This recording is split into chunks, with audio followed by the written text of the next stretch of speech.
At first, the smell of burning in the basement seemed normal. Old buildings often smell like this because of electrical panels and elevator shafts. But here, the smell wasn't coming from the walls or the wiring. It came directly from a row of gray cabinets containing archive discs. Green lights flashed steadily, and a small red indicator flashed every time someone turned off the light in the hallway upstairs, as if the darkness itself gave the command to record. Hello? Please write in the comments later where you are listening to this story from, and enjoy listening attentively. Andre was a technician at a local TV station. His face never appeared on camera. He was only remembered when a broadcast went missing, the server crashed, or the archive failed to open. At home, his mother, who had suffered a stroke, waited for him with a box of medicine on the bedside table. Her pension went toward pills and a caregiver for a few hours a day. His salary went toward utilities and an old loan. Losing his job meant not abstract problems, but the direct risk of being unable to treat his mother. So he took night shifts without argument and went down to the basement when the others went home. The routine was predictable. During the day, he restarted the editing machines, sorted out frozen files, and signed the shift log. At night, he walked along the shelves with tapes, checked the temperatures, and digitized old cassettes. The camera at the basement entrance was supposed to be motion activated, but Andre noticed that it often reacted to the click of the switch upstairs. As soon as the light in the corridor went out, the red light came on and recorded a few seconds of empty passageway. He checked it a couple of times on purpose, noted it in the log, and shrugged it off. An old surveillance system, a strange sensor, nothing unusual. Then unfamiliar passes began to appear on the technical department's table. Plastic cards belonging to people he remembered only from archive photographs. A presenter who had moved to another city. An editor who had been laid off. A sound engineer who had died in an accident. The security guard always said he found the passes in a desk drawer in the archive room. Andre put them in a separate box and watched as it slowly filled up. According to the documents, all the cards should have been handed in and destroyed long ago. In practice, for some reason, they kept turning up right next to the archive. The third oddity was even quieter. In the shift log, where temperatures, accidents, and preventive maintenance were carefully recorded, short phrases, in a different handwriting, sometimes appeared between the usual lines.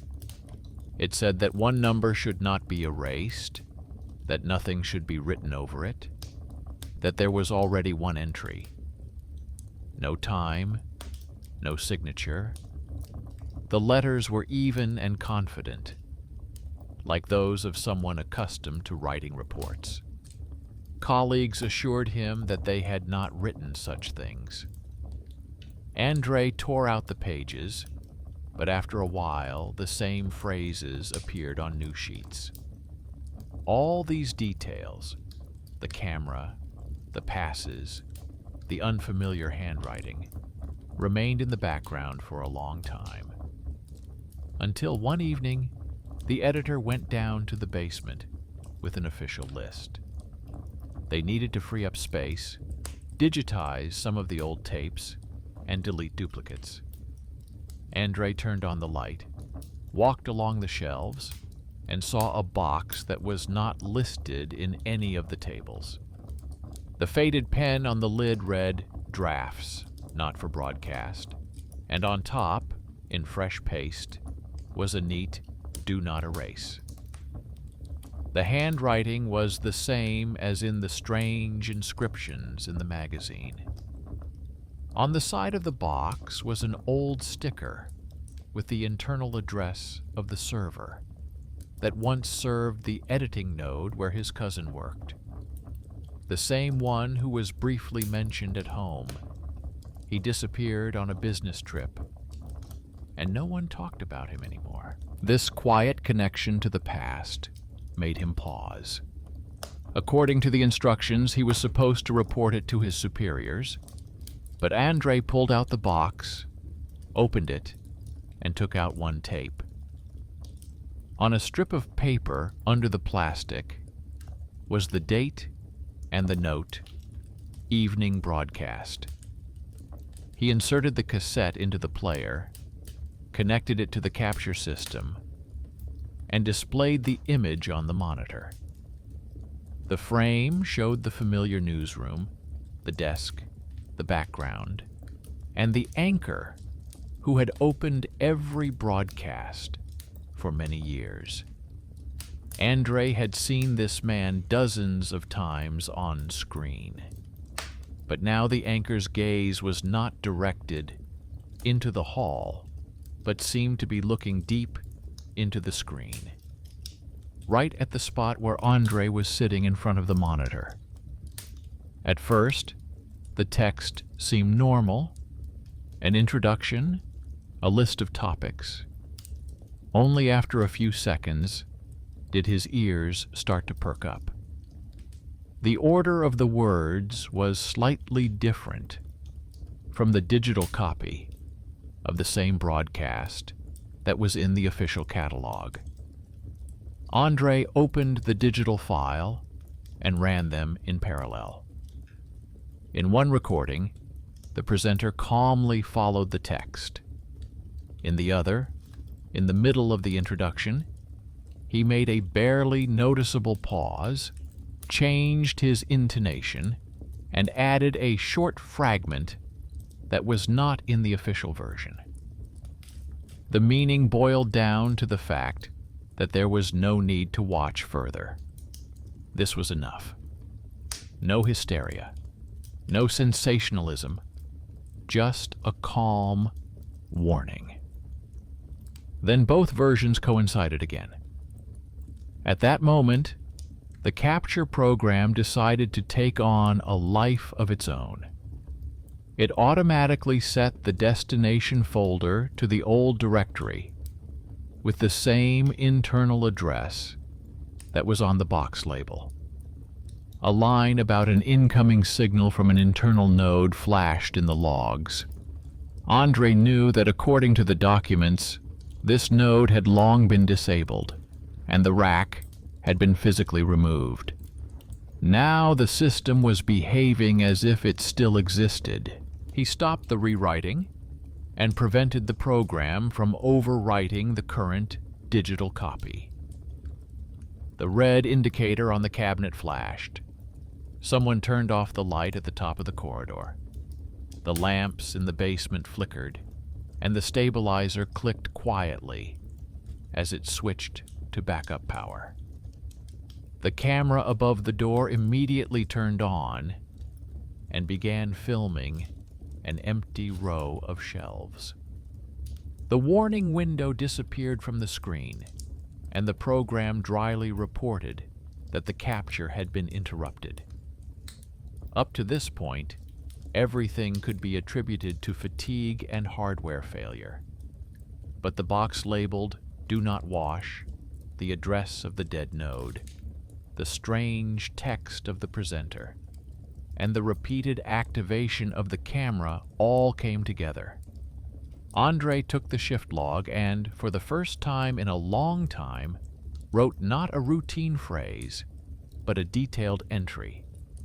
The time, the tape number, the program's behavior. the connection to the disconnected node, the difference in the text. Then he turned on the old camera in the archive room to record continuously, pointing it not at the door, but at the row of cabinets and the player, and connected it to a small external drive, which he hid in the drawers of his desk. It was a conscious step toward the threat. He created a parallel trace that the system would not be able to overwrite itself. The night ended without any new anomalies. In the morning, he went upstairs, handed over his shift, and took the drive home.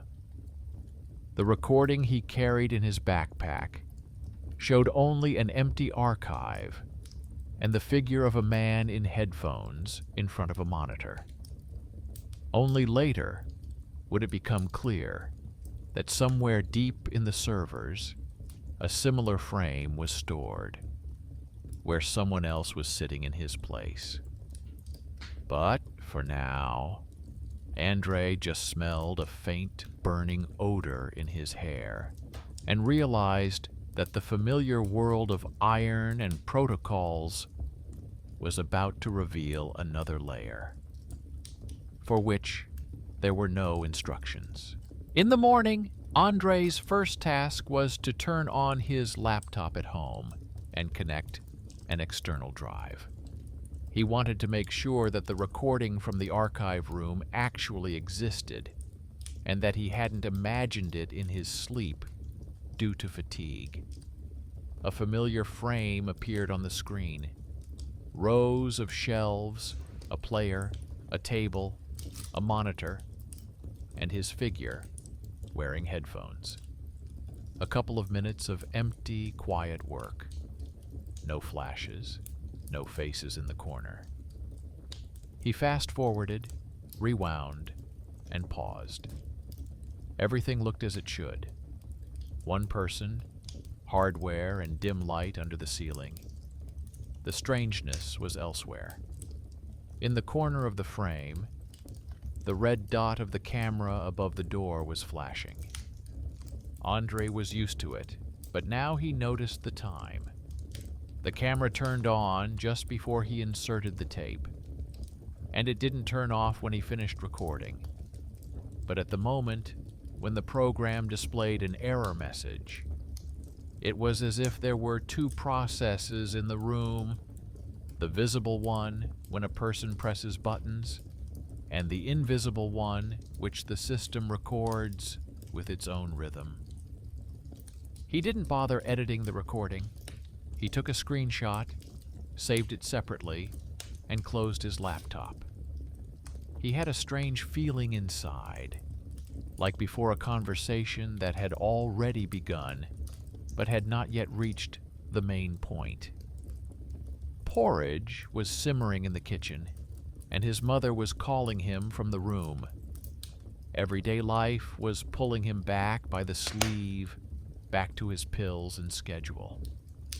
But somewhere in the background, the image of a box labeled "Drafts, Not for Broadcast" continued to glow. An unexpected conversation awaited him at work. The news editor caught him in the hallway, and without greeting him, said that a viewer had called. An elderly man complained that in the replay of an old program, the host did not speak as he remembered. According to the caller, there was a strange warning in the episode that had not been there before. The editor considered this to be nitpicking, but just in case, he asked Andre to check the file. Maybe the wrong version was in the archive. Andre opened that episode in the catalog. The date matched what was written on the tape from the box. The digital copy was marked as having been digitized many years ago before he arrived. He played it. The presenter was no longer speaking as he had in the official version that Andre had watched the night before. Here was the additional passage where he calmly said, No need to watch any further. The digital file already contained the changed text. He checked the logs. The last modification of the file was recent, at night, exactly when he was sitting in the basement and running the digitization from the cassette. In the activity log, the user was listed as a system process rather than a living person. The source was an internal node with the same old address that was listed as disconnected. It turned out that while he was trying to prevent the program from rewriting the file, the system did it through another path. He only told the editor that there was apparently another version of the episode in the archive, where the host had once made an unsuccessful joke and asked not to air this repeat until the matter was clarified. The editor sighed, said that he would simply replace the broadcast with another story, and left. Andre was left with the feeling that a small piece of reality had just been quietly rewritten, and he was the only witness. He decided to conduct a small investigation in his own way, not with a scandal or an official memo, but in his usual way, by looking at numbers and paper. First, he took a thick folder with printed logs from recent years out of the closet. Almost no one looked at these reports. They were printed for verification. He began to search for lines where that very internal address was mentioned. It turned out that this node had appeared before. Several years ago, it appeared in 3 places.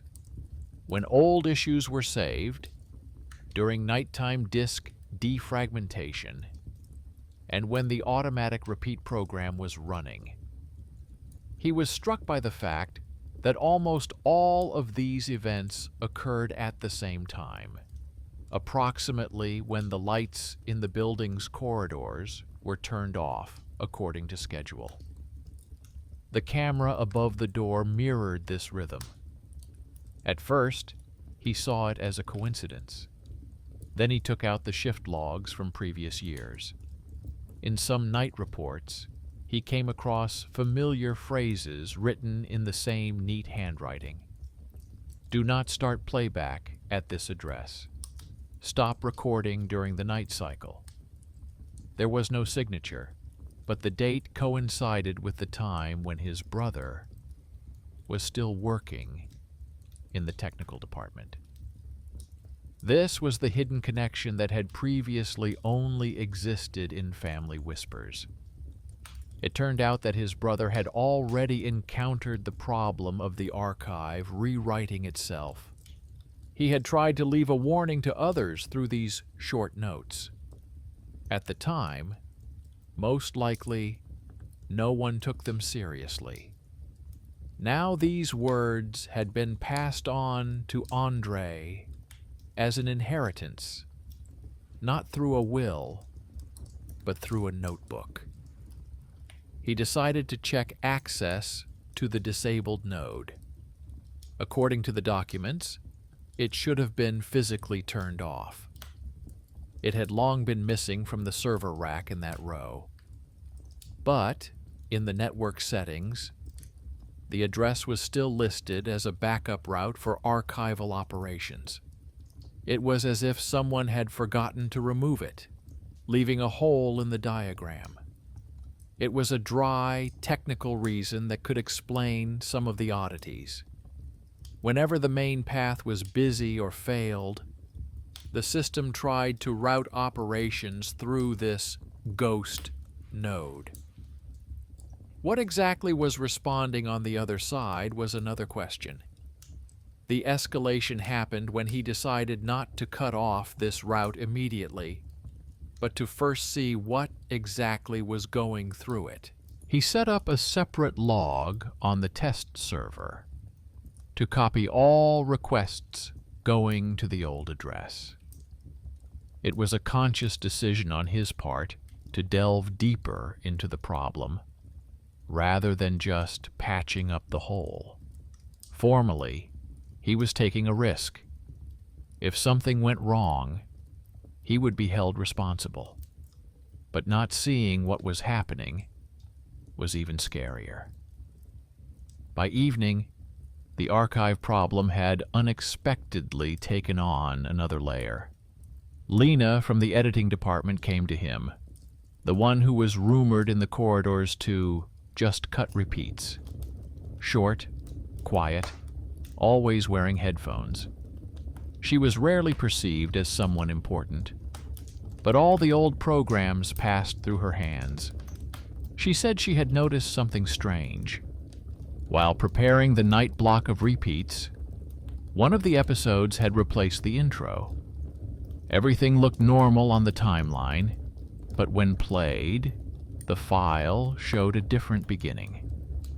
Lena admitted that at first she thought she had pressed the wrong button, but she repeated the import, and history repeated itself. She brought a short clip on a flash drive. It featured a different presenter from later years, with the same expression as the old presenter on the tape. At the moment, where the text should have been a normal introduction, she tilted her head slightly, changed her tone, and said the same words as he did in the altered broadcast.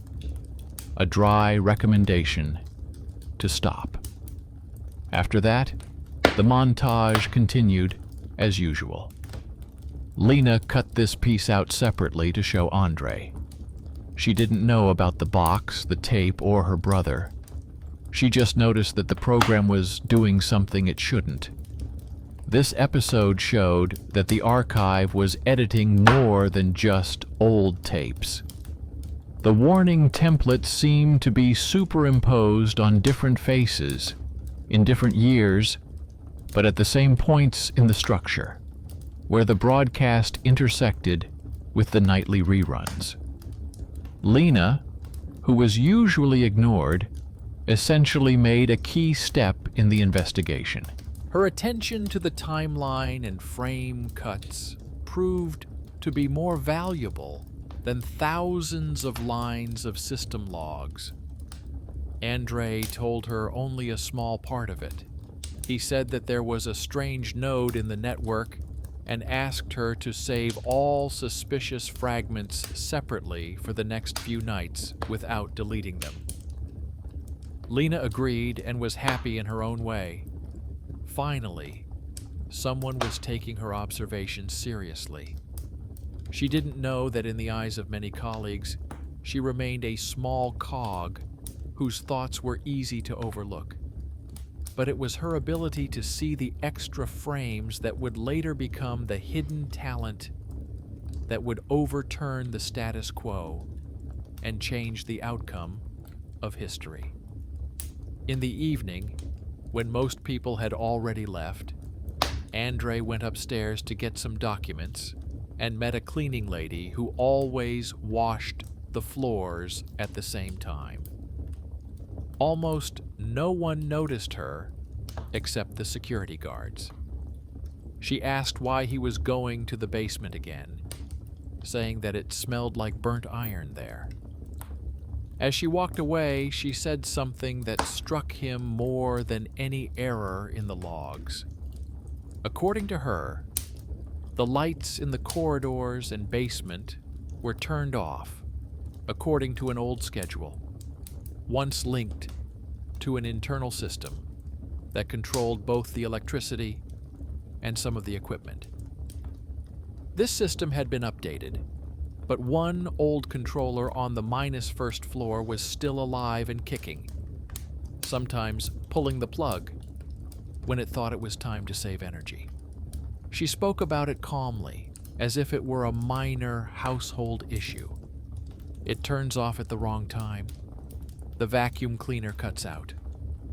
For her, it was just a reason to complain about smart panels. For Andre, it became another brick in the wall, an old controller tied to an internal address. A light that clicks on when the system redistributes the load. a camera that turns on at that very moment, an archive that, at that moment, chooses to record a template rather than a person. He went back down to the basement with the feeling that he was walking on a map where the lines were beginning to converge. He had a choice. He could take the obvious action, ask to turn off the old controller and permanently block this ghost route. Then the strange substitutions would most likely stop, and no one except him and Lena would have noticed that another scenario had once existed in this system. He could have done otherwise. Let this strange connection manifest itself fully, but under observation, to understand who was rewriting the airwaves and how. He returned to the table, looked at the player, the box of tapes, and the flashing light on the camera. Then he opened the test server settings, where he was already collecting copies of requests to the old address, and added another rule to them, to save not only lists of operations, but also pieces of modified files that go through this route. So he finally chose a path where the archive would continue to try to edit itself, but no longer in the dark, but under the watchful eye of someone who was willing to pay for it with their peace of mind. The hum of the fans seemed the same as always, but now every click of the light above, every flash of the red indicator, and every don't delete in the old log were not noise, but a signal. And he was no longer going to ignore these signals. The next night, the basement greeted him with the same smell of warm metal and old smoke. The difference was that now he was entering not as a guard simply checking the equipment, but as a man waiting for something to appear. The camera above the door flashed red, as always, the moment the lights went out upstairs. Andre noted the time and checked it against the new log on the test server. There, lines ran quietly, recording all requests to the old internal address. Lena came closer to midnight, although formally her shift had already ended. She said she couldn't ignore this nonsense and brought another file on a flash drive. This fragment contained a different program, recorded several years after the old release. The host was different, the set was updated, and the graphics were more modern. But the pattern was the same. In the middle of the lead-in, where there was nothing special in the text, the person on camera changed their tone and briefly conveyed the same meaning. There was no need to watch any further. Everything important had already been said. Then the broadcast went back to normal. Andre uploaded this fragment to a separate station, placed the nightly request log next to it, and noted the time when the file was created. The log showed that at that moment, the system was accessing the same old node that was listed as disabled. And one more detail. The file was created at the exact moment when the light controller in the corridor was clicking on schedule. The old machine, which the cleaning lady had told us about, cut off part of the power every evening to save money. The structure, which had been entrusted with intelligent settings, behaved like a living organism with habits.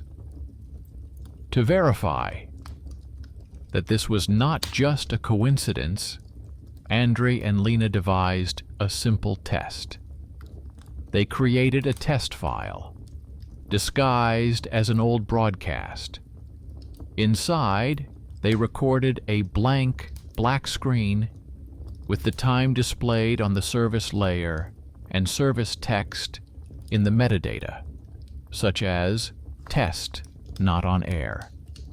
They named everything according to the scheme used by real programs and placed it in the directory, where the system usually took videos for nightly reruns. Then they set up the playlist so that this test file would go on air, but turned off the real line, leaving only internal processing. The plan was simple: wait for the usual night cycle and see how the network behaved.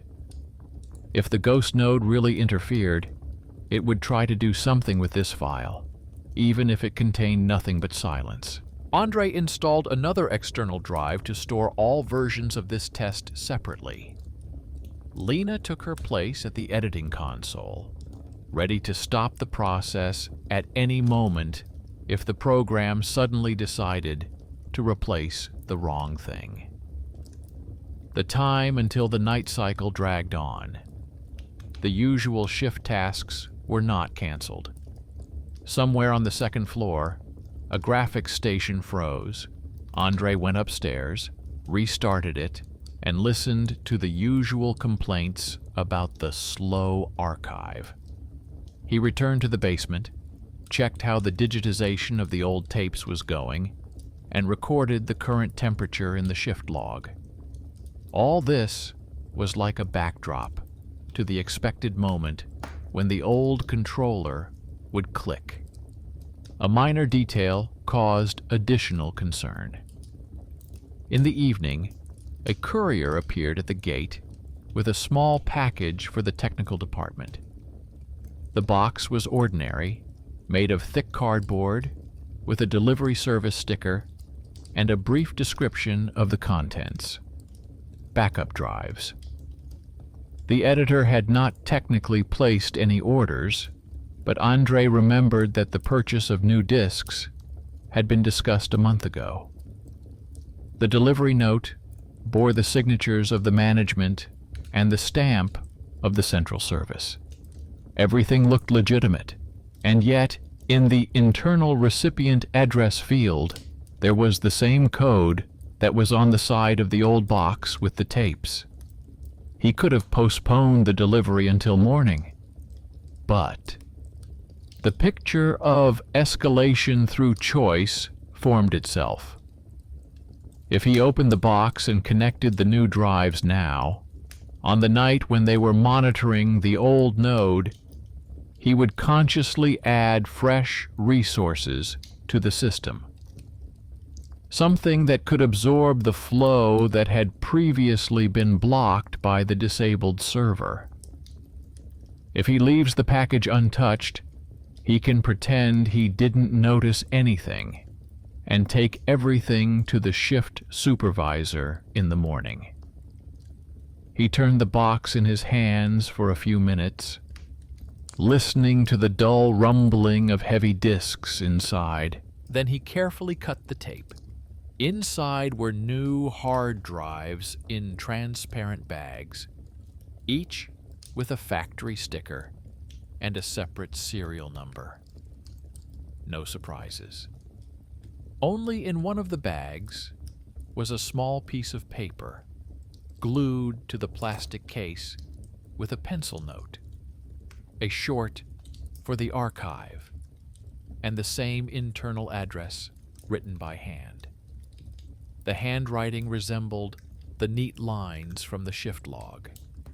It could have been just a coincidence, but after all the previous coincidences, Andre stopped believing in them. He connected one of the disks to the test server, not to the main archive. He marked it as a separate storage, only for logs and copies. In this way, he attempted to turn a potential threat into a tool. If something else came through the old route, he would have enough space to collect it all without overwriting the working files. By nightfall, the building was empty. The corridors were quiet, the editorial offices were closed, and only the monitors in the equipment room were still lit. Lena sat in front of the console compiling a playlist of repeats into which the test file had been secretly embedded. Andre was in the basement, between the cabinets, with the log window open on his screen. Time was slowly approaching the moment when the old controller would decide it was time to turn off the lights. The click was audible even through the concrete. First, the lights in the hallway above flashed on and off. Then the basement was plunged into semi-darkness for a second, while the stabilizer gently took over the load. At that very moment, the camera above the door turned on, and the red dot lit up brighter than usual. Several new lines appeared in a row on the log monitor. The system recorded the access to the old internal address, linked it to the night repeat processing task, and created a temporary channel to the new disk. Andre saw a new file appear in the test folder, created on top of an empty one. It was larger than the original, which meant that something had been added to it. At the same time, Lena reported over the radio that the test video on the timeline had suddenly stopped being black, and when previewed, a newsroom appeared in its place. She managed to stop the playback and save the current version to a separate folder. They met in the editing room. Lena opened the file. The screen showed the same hall, the same studio, but not from previous years, but the current image.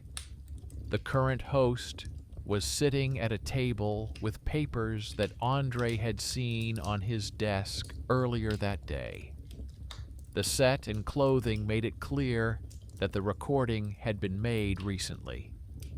The time code indicated that it could not have been filmed while they were sitting in the basement, because no one had been in the studio for a long time.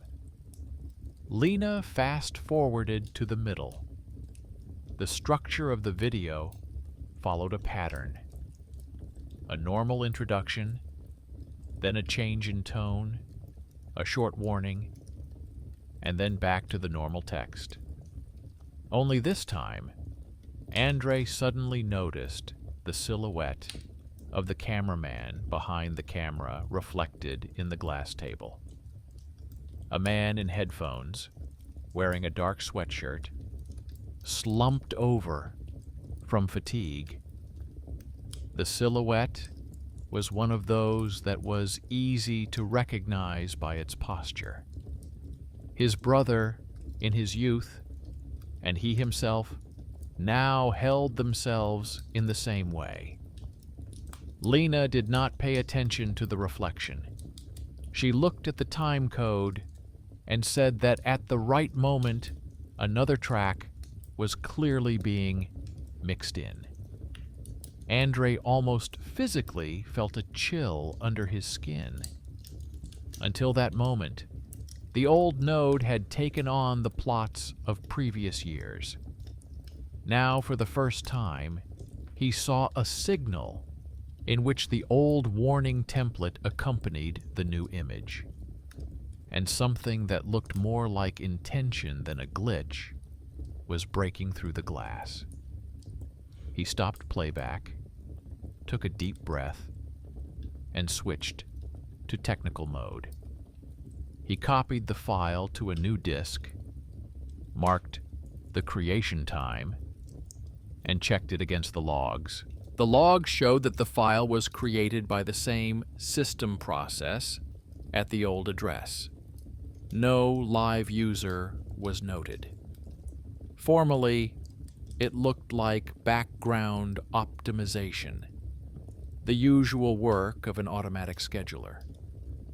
Lena offered a simple explanation.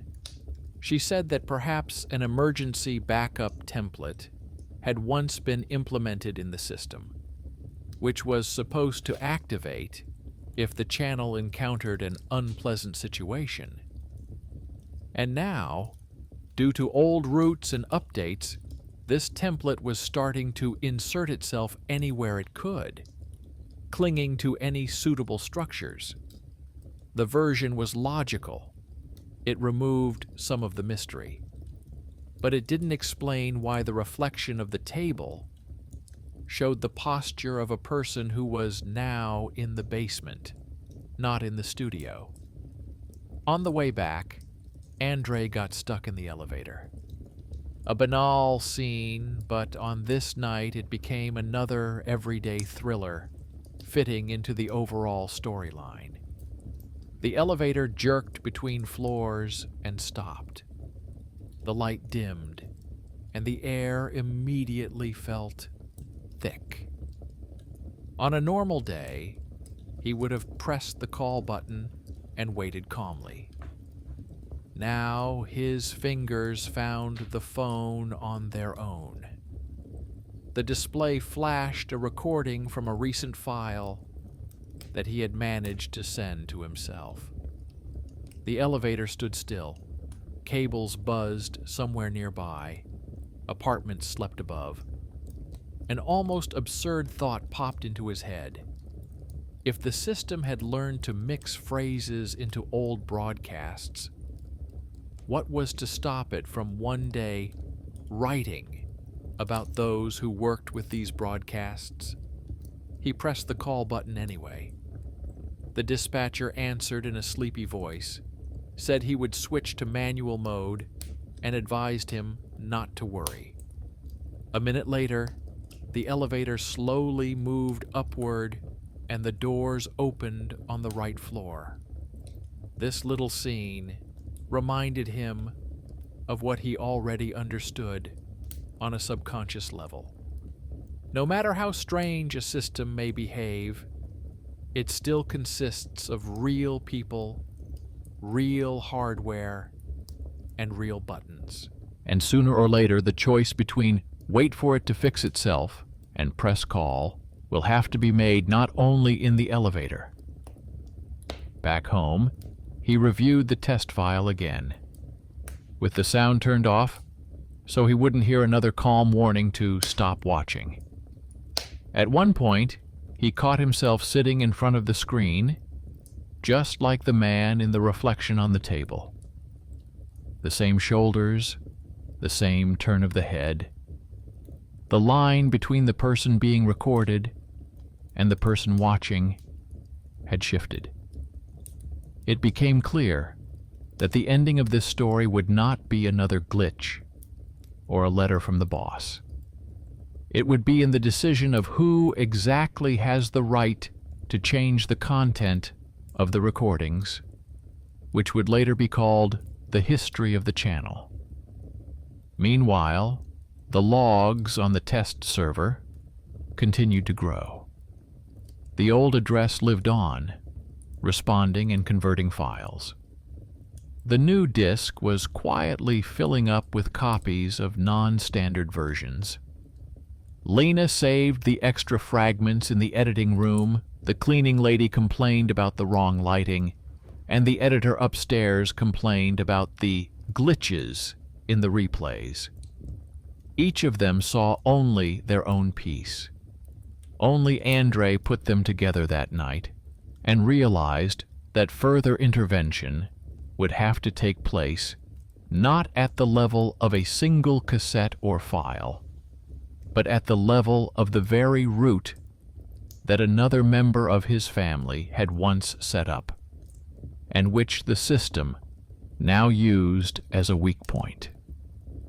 The solution came not at the console or in the basement, but at home, at the old table where the family folders lay.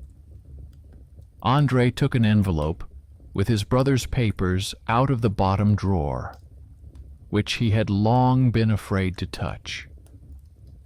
There were copies of contracts, a few photographs, and several sheets with hand-drawn network diagrams. Between the lines of cables, squares of servers, and rectangles of workstations, he saw the familiar code of the internal node. Next to it, his brother had left a short note: "Spare route for controversial materials," without direct access to the airwaves. It was not a mystical sign, but a simple technical trick. At one time, this node was made a buffer. Some of the records went there so as not to get into the direct stream. Someone thought it would be more convenient to deal with undesirable stories this way. Then the rack was removed, and the route was forgotten. The empty address remained in the diagram, like an abandoned passage between floors. The system learned to use it in its own way, clinging to templates and structures that no one else controlled anymore. Andre sat over the sheet for a long time. He could have taken the easy way out: delete the route, clean up the tables, close the hole. Then everything that went through it would have dissolved into the general mass. No suspicious leads, no strange reflections, just a clean, calm grid. But that would mean cutting off what his brother had been trying to do, albeit for a different reason. At one point, he clearly wanted to protect some of the records from being directly overwritten. The system had turned this valve into its own game. The question was whether to leave it alone or rework it to make sense to humans. In the morning, Andre went up to the chief engineer's office. He had been working here for a long time, since the days when all the montages were on tape. On his desk lay the same old network diagram, only official. Andre showed that the old route was still alive in the configuration, and quietly said that strange operations were passing through it. No details about tech substitution or mirroring, just the bare facts. Duplicate entries, uncontrolled overwrites. To any engineer, this sounded like a threat to stability. The chief engineer reacted differently than he expected. He looked closely at the envelope with his brother's papers, which Andre had finally placed on the edge of the table. He asked if he was related to the assistant operator who had once disappeared on a business trip. He clarified a few technical points and, without making a fuss, proposed an official solution. In the documents, it sounded simple: allocation of a separate archive segment for experimental materials with limited access rights. In reality, this meant that the old node could be returned, but not to the airwaves, but to a closed storage facility where automatic repeat schedulers could not reach it. The unexpected benefactor revealed himself in this way: the man who could have made everyone not notice anything strange for the sake of peace and quiet, instead gave him a tool. The chief engineer signed an order to reconnect the route, took responsibility before management, and allocated Andre a couple of hours of night work for migration. Formally, it was optimization. In fact, it was a chance to redirect everything that sought to edit itself into a separate, closed circuit. They worked together at night. Lena came voluntarily, although no one asked her to. She knew better than anyone else where the system went when it searched for old issues. Andre was given temporary access at a level that had previously been unimaginable. Router settings, network rule tables, internal archive software diagrams. Together with the engineer, they reassigned the old address to a physically new server that was not connected to either the airwaves or the working directories. All the traffic that had previously tried to go nowhere now had to settle there. This server was ordinary hardware, without any special markings. They put it in a separate cabinet and labeled it boringly, backup layer. Only 3 people had access to it: the engineer, Andre, and Lena. It was their shared risk and their shared choice. They didn't destroy the strange route, but changed the context in which it operated.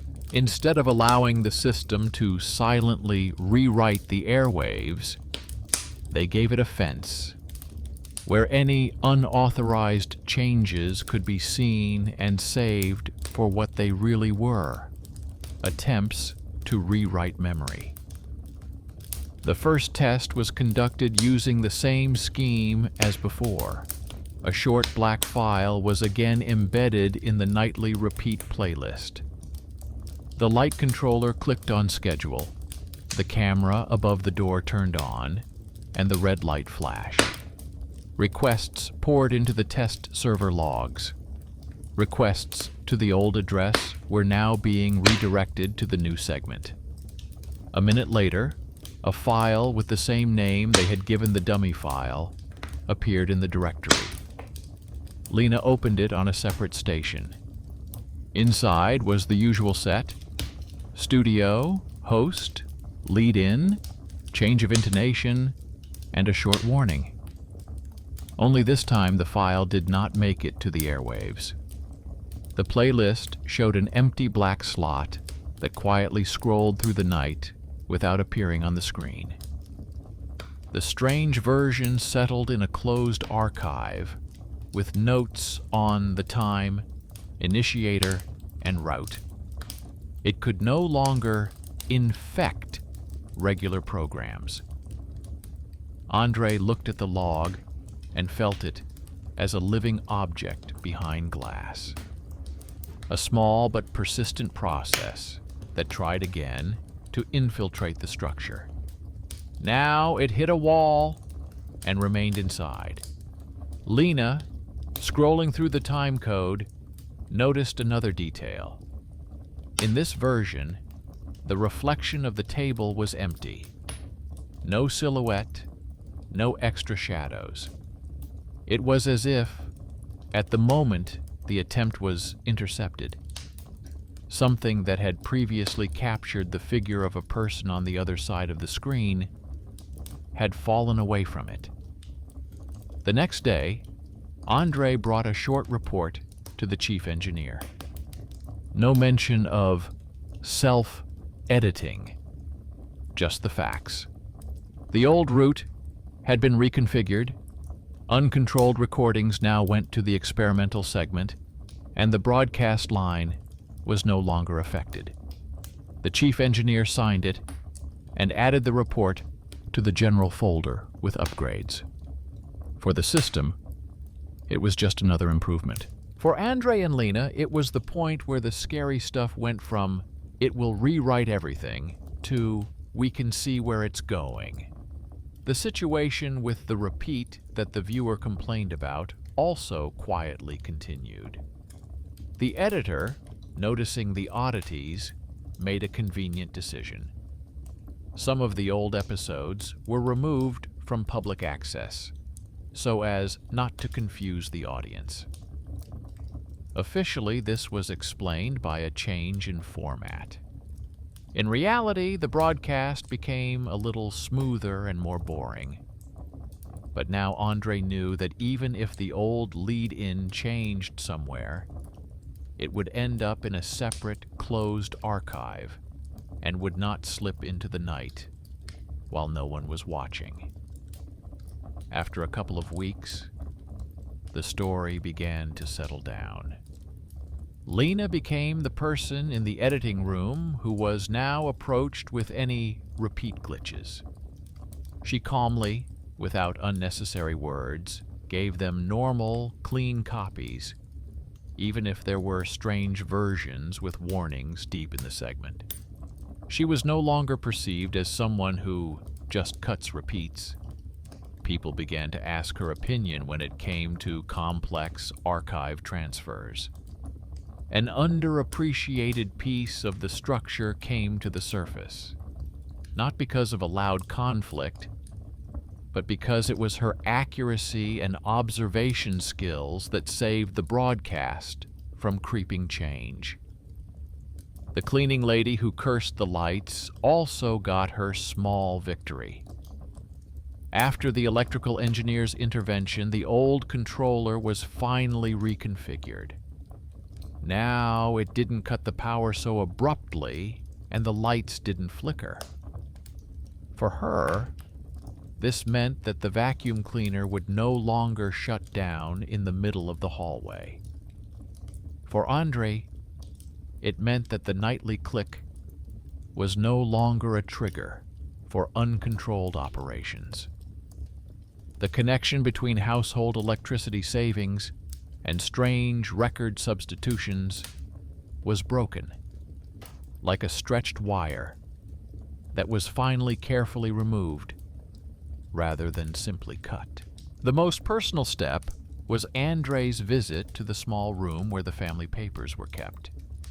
He put a printout of the new network plan there, where the old internal address was now labeled not as Air Reserve, but as Closed Archive of the research segment. Next to it, he placed a flash drive with several files containing those very strange versions of the issues, including the test version. It was a simple action to take what had once been hidden in the basement and on the servers to a space that was closer to home than to work for him.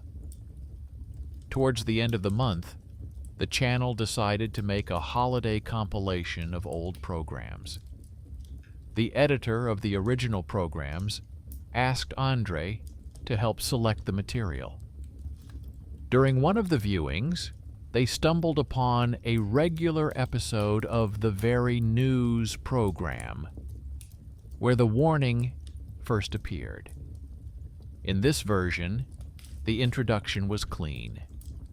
The presenter calmly announced the stories and moved on to them without changing his intonation. No extra phrases, no pauses. The artifact remained where it belonged, in a closed segment that the average viewer would not be able to access. In the evening, when he got home, Andre turned on the TV for his mother. There was a program about the history of local television. They showed old studios, hosts from different years, and talked about how technology, sets, and language had changed. For the viewer, these were lighthearted, nostalgic images.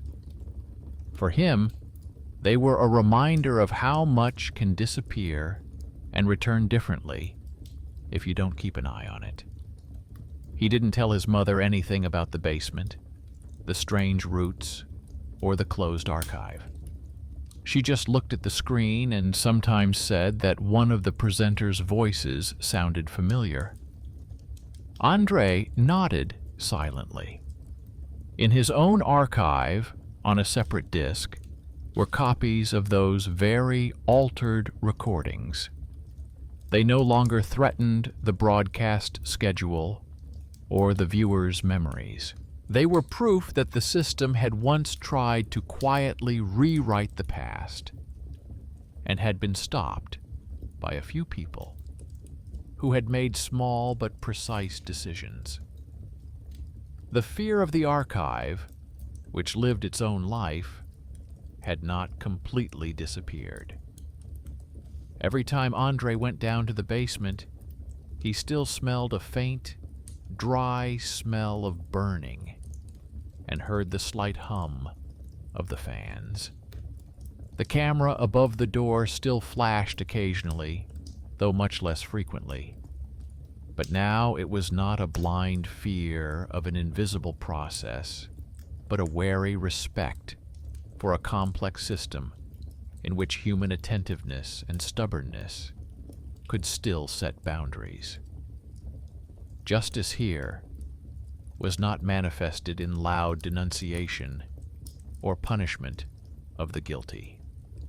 No one was fired or brought into the public eye, but the recordings, which they had tried to edit themselves, could no longer replace what people had actually said and done at the time.